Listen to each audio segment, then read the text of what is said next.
Hey, how's it going, everybody? It is Jazzy, the video store Sasquatch here, and we are doing our horror movie night in the cave. Where we only talk about horror movies, and I have a couple new ones for you. One older one that was actually recommended to me from a friend, and one Marvel one that we got to include just because we got to get as many Marvel ones as we can, and if they're scary, they got to come on here. Just the way it is, and then we will continue our Ash vs Evil Dead. Last week, I was gonna do it. I did a video. I have like hardware problems or just loading problems. It doesn't really matter. The problems I have, I think I've kind of figured them out here because we were able to do a video yesterday. So we will be doing this again, and I'll be able to get it out as soon as I reset everything like I was gonna do. I lost the whole video, so instead of like just like redoing it or something the next week, I decided let's take the Ash from last week and bring it into this week. I didn't really watch too many horror movies last week, anyways, that it was worth even covering what we did last week. So we'll just go into the new ones and just make a whole Ted Lasso optimistic whole thing about this. So let's start here with Insidious Out of the Further, directed by Jacob Chase, starring Amelia Eve, Lynn Shay, and Sam Spruill.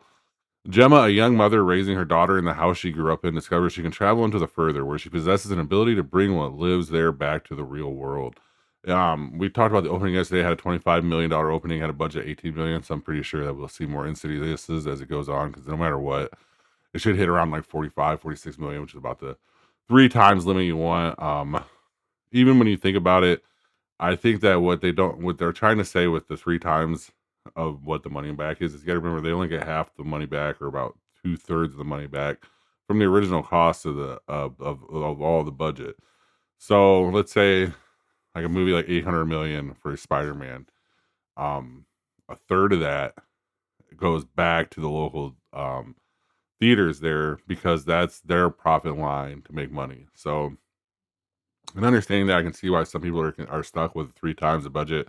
I would say it has to be at least its budget and a half a budget. Probably a little bit more with advertising like that, but I think that if it makes about that, that is about what it wants to make. At 25 million on opening day on a budget of 18 million, it's pretty good. This movie's really good. I think the kids that are in it are very good. I don't really like to say the names of the kids, so I think that the last couple movies you've heard us talk, I just kind of brought them up passingly.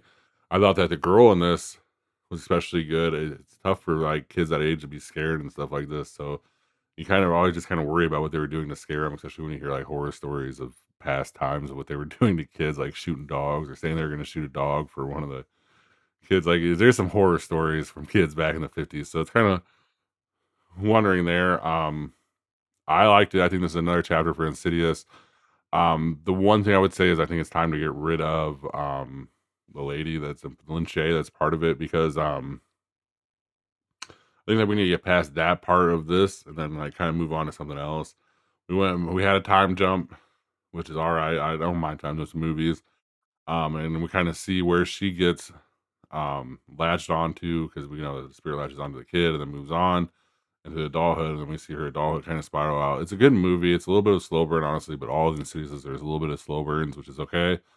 I really recommend seeing this if you haven't seen it, and that is Insidious. We got to grade it because it's new. I forgot to grade the last two. Um, Give this one a C plus. It's a solid entry in Insidious. It's definitely nothing that like takes away from the story at all. I mean, I enjoyed it, so I really think that you'll enjoy it too. That is Insidious Out of the Further.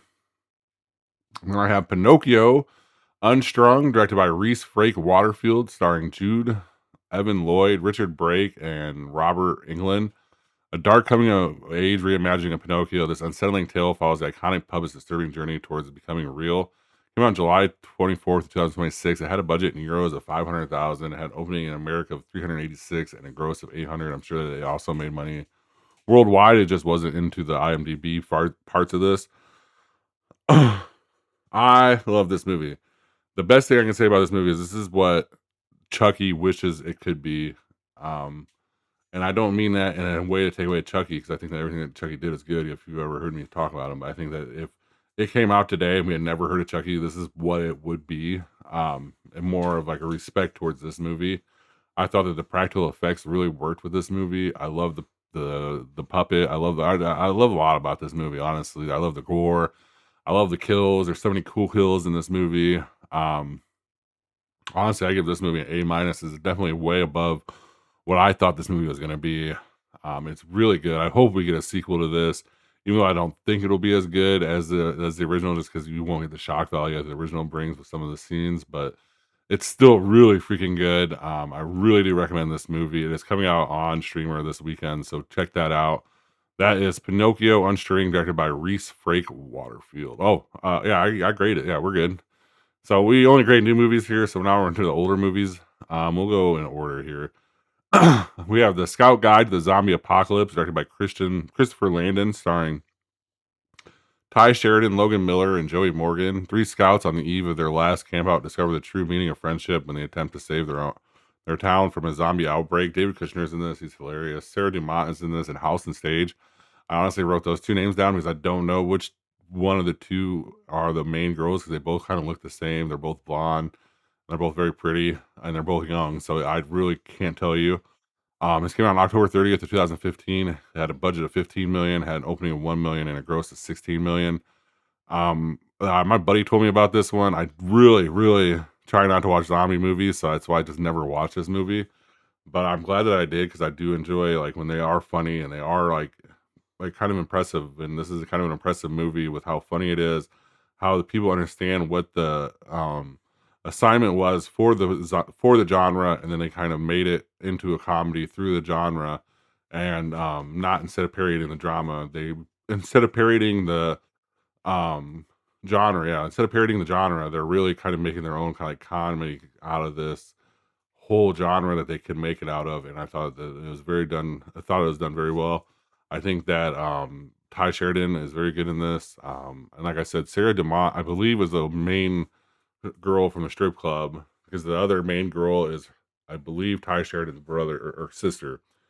So between those two, we do get a couple of strong female leads that are worth watching too. I really do suggest this movie. I can't remember. I think it was on Hulu. That is I mean, if you just had to pay for it, I would pay the $3 for it because it is worth the $3. It's kind of amazing here because Ty Sheridan would have been around Fantastic Four time when we talked about that one, and it was just such a bomb. But he's so good in this. It's like there's two careers of him. Because a couple of his movies are really good, and a couple of his movies are really bad. So it's just interesting. And I would say that he is good at a couple of them, and he's bad in a couple of them too as well. So it's not just kind of like that. So that is what I would talk about this.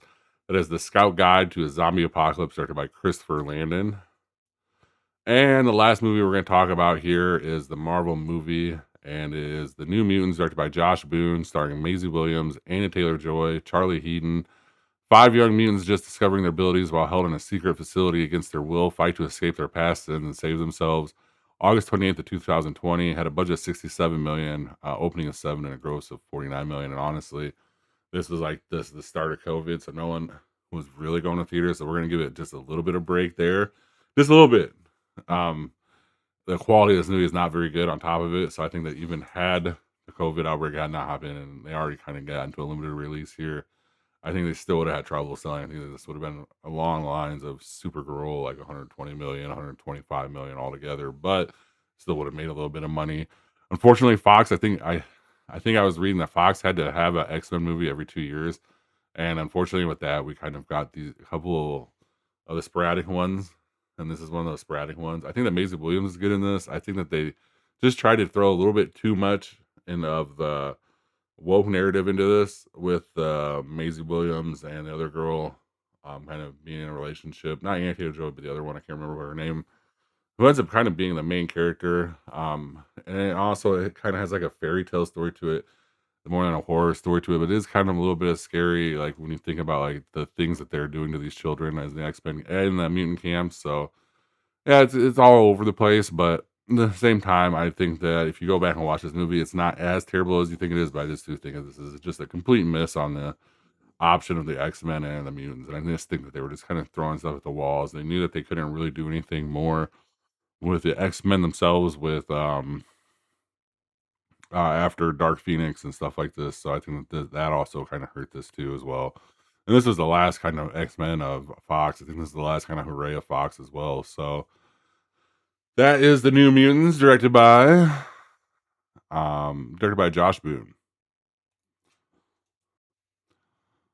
All right, and now we're going to talk about Ash versus the Evil Dead. Here we are on season 2, episode 3, The Last Call. We really should be a little bit farther than this, I know, but it's just unfortunate what happened. But this is where we are. That is season 2, episode 3, Last Call. After the Delta is stolen with the book inside of the group, with the book inside of the group, with the book inside of it, the group of Ash, Lucy, and Paolo Kelly and Kelly have to go after it. The group then that stole it also like opens the book and reads something out loud and turns his car into an awesome demon car. And that's good to know because the kids who stole Ash's car are not having a good time as the car has been possessed. Ash throwing the party at the bar for young people goes around interrogating people over a stolen car. Kelly gives Pablo a pep talk to get tougher. Back to the car killing teens, the car killing the teens who stole it. This is one of the coolest scenes of this movie, and it kind of encapsulates everything that's fun about this whole not movie, the whole everything that's encapsulates about everything that's fun about this show, and just like the imaginativity and everything that they kind of do with it to make it just awesome. And is all wrapped up in here. Ash dad hits on Lucy Lawless at the bar. Kelly and Lucy have a conversation outside the bar. Ash's dad steals Ash's girl. Turns out the girl's a deadite. The girl is still chasing the teen. The car is still chasing the teens in the street. Ash goes after the deadite, attacking his dad, and the deadite. And his dad sees everything that happens. Knows now that Ash is not to blame for the cabin, and kind of forgives him and everything. And then as that is happening, they go outside, and then the Delta hits his dad and runs him over, and just kind of runs him over a bunch of times. Again, this show is just kind of awesomely funny. Bruce Campbell did a real good job. I think Sam Raimi did a good job. I think everyone did a good job on this, and they just kind of stuck with what made the Evil Dead good in the 80s. I'm not saying that what Evil Dead is today isn't good. 'Cause I really, really high regard what Evil Dead is today. But at the same time, when we're staying true to what Ash's story is with Evil Dead, it has to be this. Season 2, episode 4 of DUI. Pablo runs the Delta. The friend of the Ash wants to go to the titty bar. So yeah, Pablo runs the Delta, gets caught in it with the girl. Ash tries to carry her over into the titty. Tells his buddy Chet that he's going to a titty bar, and then they both kind of chase after Pablo. Pablo is gets to a place. Kelly and Lucy are packing up to go out on their own, and Ash is chasing after the Delta with his buddy in the car. The book starts talking shit, and Pablo notices. They get into an accident, and Pablo's hurt. Ash is making him get into the trunk. This was all just a vision, by the way. Because he clearly is like a pull going through his chest, and he's gonna die, but he doesn't really die. Has to admit they're not going to a titty bar, and explains everything to Chet, and Chet kind of like, what the fuck, and dips. Kelly and Lucy are back under the mortuary. Ash is at the junkyard solo to face the Delta. Kelly gets attacked by a demon, and it jumps to Ash being run down. And then the camera jumps to Ash being run down by a Delta. Ash wins and throws the book into the trunk, which is hell. Lucy feels at the mortuary, and as they were walking away, the camera pans into the trunk of the car, and it pops open with a demon. So we know that the book's not gone. We know that Ash isn't done being screwed, and we know all this is just going to keep going on. And now they're going to have to find another way to get out of this. Season 2, episode 5, Confinement. The city shows up to the bar and sees the aftermath of the attack on the Deadite. The Deadite takes her, so there's a new Deadite, and this one's named Bob. We eventually find out. He takes her skin and says, I'm not done with you yet. Obviously talking about Ash or somebody. Ash is happy, thinking it's over, and he's heading back to Jacksonville. Then he is arrested. The Deadite is the cop. As the cop goes to the police station where Ash is, after being arrested, he gets an intimidating phone call. Kelly, Lucy, and Pablo all show up on bail to bail out Ash. They find out the cop's skin. The Deadite They find the cop's skin. The Bob transformed into something. The group has to explain to the cops what's going on with the book, and they are chasing a demon named Bob. And it can jump person to person. Lucy gets locked into the evidence room with the stowaway she found. Pablo has something going on with him. The group starts to turn on Ash at the station because of Bob, the person. Lucy is stuck with his Bob, the demon. He is transforming. He attacks her. Another demon hits the station and kills a couple of people after that attack. Pablo is throwing up, crying out in pain, writing from the book, and it starts to appear lettering on his chest like this. Bob's gone. Everyone's gone. They dip out. Season 2, episode 6 of Trapped Inside. The group takes Pablo back to Ash's dad's house. Pablo starts to seize out, shoots fire from his mouth. The town is rioting at the police station. Why did the sheriff let Ash go? We know that Bob is behind this. He is talking one on one with the sheriff while the crowd's going after him. Pablo is converging with the book. As Ash is telling them they are safe, the town mob shows up to his dad's house, led by the sheriff. Lucy starts a ritual to get the book away from Pablo's body. Pablo becomes completely obsessed and calls in the Deadites. Ash, looking through the house, finds a room with his friend in it, Chet, which is his sister's room. And I don't know what the fuck Chet was doing in there, but it was not fucking cool. And then his sister pops up, who Ash had killed in the movies. We know she attacks Ash and his friend. The town had enough and decided to rush the building. Cheryl gets Chet alone in the room and attacks him. Ash breaks down the door and they fight, and Cheryl disappears. Ash lets Kelly know that Cheryl, his dead sister, is roaming the house. They walk into Lucy doing the ritual of Pablo and giving him a pep talk. Cheryl gets the upper hand on Ash while they are doing the ritual to Pablo. Chet gets in the middle of Cheryl. Gets in the middle of Cheryl. She gets put in the middle of Cheryl, so Ash kills him and they fight again, and he shoots Cheryl out of the house, telling the group in his way that this is a deadite, basically showing the city, showing Cheryl to be a deadite. She kills some of the townspeople. Ash then finally kills her. And then Bob shows himself after this, and Ash threatens him. And that is where we leave off for next week. We'll be doing 4 more episodes and ending season 2, and then going into season 3 the week after that. And there's only 3 seasons of the show, so it's almost done. It's a very entertaining show. I suggest it to watch it. It was on Stars. And then another thing I suggest watching is Furious. I've been watching it week to week. I think that it's a very good show. It's very poignant with everything that's going on with society, and I think it's dark, and it kind of reminds you a little bit of the old school thriller chasing movies, and I think that's good too. And I think that Emmy Russell's very good in that. So that is where I'm going to leave off here. Thank you guys very much for watching. Please like and subscribe, and have a good rest of your day or night. Thank you for watching. Please like and subscribe. Comment your top movie picks for Throwback Thursday in the comment section, and see you next time in the cave.